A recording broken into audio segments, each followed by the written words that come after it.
Hello to everyone, hope you have a good day. This is Strictly Software, representing about SolidWorks. Here we are going to see about basics of Sketch. Let's get started. Today, in this video we are going to see about Smart Dimensions. Smart Dimensions consists of 7 types.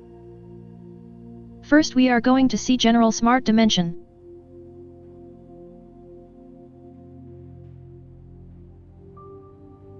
Since the line is already constrained to form a rectangle, I have the error that is angle can't be changed. Smart Dimension can be used to determine the length of the line, angle between line, parallel and perpendicular distance between lines or between points. It is generally a powerful tool to see all possible dimensions in Sketch.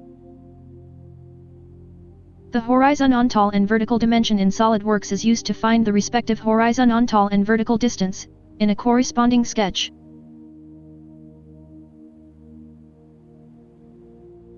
In the above types of dimensions, the length of the line, angle between line, parallel and perpendicular distance between lines or between points can be changed easily with the above tools.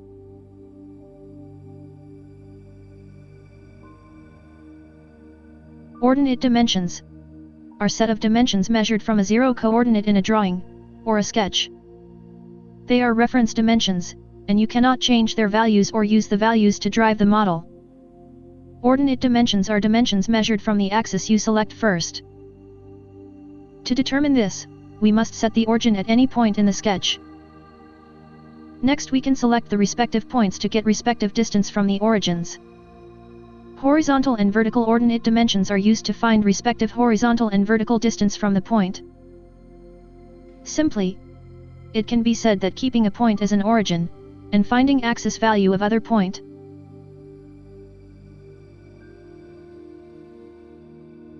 Next, we are going to see the path dimensions.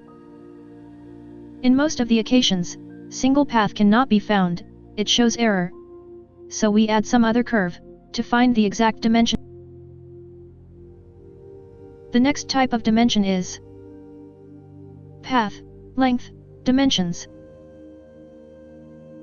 SolidWorks has the ability of finding the length of the chain of sketch entities. Example, for the daily use, that the total length of the screw thread can be found easily by using it. The chain length can be found by using it. Thank you, students.